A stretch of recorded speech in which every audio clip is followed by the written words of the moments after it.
आप कहते हैं कि आपकी पार्टी और आपकी सरकार मुसलमानों के खिलाफ कुछ नहीं करती, उनके पक्ष में करती है। बताइए वक्फ बिल क्यों लेकर आए? सब विरोध कर रहे हैं उसका। वक्फ बिल की क्या जरूरत थी? आप पता है आप किससे बात कर रहे हैं? मैं दिल्ली वक्फ बोर्ड का मेंबर रहा हूं 93 से 98 तक, मदन लाल खुराना जी की सरकार में। एमपी बिहार से हुआ लेकिन दिल्ली में भी रहा। मैं सेंट्रल वक्फ काउंसिल का मेंबर रहा हूं। और जो पिछला वक्फ अमेंडमेंट एक्ट आया था कांग्रेस के दौर में, बीजेपी की तरफ से चर्चा की शुरुआत शाहनवाज हुसैन ने की थी। गूगल कर लें Shahnawaz Hussain on Waqf act, तो मेरी पूरी वो स्पीच आ जाएगी।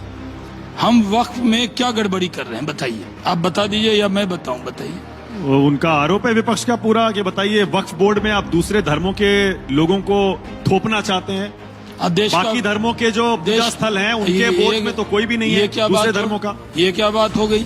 अगर वक्फ एक्ट में हम अमेंडमेंट कर रहे हैं, आपका चैनल माइनॉरिटीज के लोग बड़ा देखते हैं, हम कहीं जाते हैं तो लोग कहते हैं 24 पे आइएगा, हम लोग उसमें नहीं देख रहे हैं आजकल आपको। तो इसका क्या मतलब कि इसके चैनल के मालिक मुसलमान हैं? क्या देश के प्रधानमंत्री हिंदू हैं? तो क्या और अन्य जाति धर्म के लोगों को उसमें इज्जत नहीं मिल रही? क्या वक्फ के बोर्ड में अगर एक नॉन मुस्लिम मेंबर आ जाएगा, एक, तो क्या मुसलमानों का हक छीन लिया जाएगा? दूसरे धर्मों में क्या संभव है? ये धर्मों का नहीं सवाल है, ये वक्फ का सवाल है। ये मंदिर ये वक्फ है। वक्फ क्या है?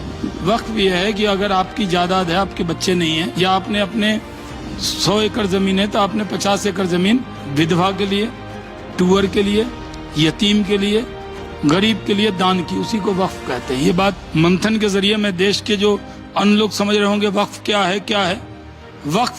सुप्रीम कोर्ट की रूलिंग है, waqf is always waqf. Supreme Court की रूलिंग है ये। तो मैंने इसको अपनी स्पीच में भी बोला है, जब मैंने पार्लियामेंट में बोला था। उसमें ओवैसी ने भी स्पीच की थी, मेरे बाद ही की थी, क्योंकि मैं बड़ी पार्टी का नेता था तो मैं ज्यादा बोला था। वो छोटे नेता है तो छोटा बोले थे।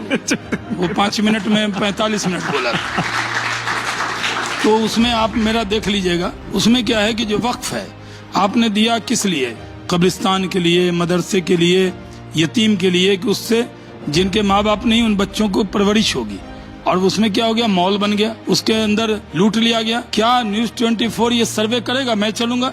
मैं दिल्ली वक्फ बोर्ड का मेंबर रहा हूँ 93 से 98। कश्मीरी गेट पे जाइएगा तो एक मस्जिद को होटल बना दिया लोगों ने। किन्होंने बना दिया? मुसलमानों ने ही बना दिया। कोई हिंदू होता तो डर से वो खबर को नहीं छुएगा, अरे भाई दूर रहो इससे। लेकिन मुस्लिम तो कहते हैं कि भाई ये तो हशर के मैदान में क़यामत के दिन मिलेंगे। कई कब्र को तोड़कर लोगों ने मकान बना लिया, कई दुकान बना लिया। हम ये चाहते हैं, वक्फ एक्ट इसलिए आ रहा है कि वक्फ की जायदाद की लूट को बंद कर दिया जाए, उसके अंदर जो गैर कानूनी काम है उसको बंद कर दिया जाए, इसलिए वक्फ एक्ट आ रहा है।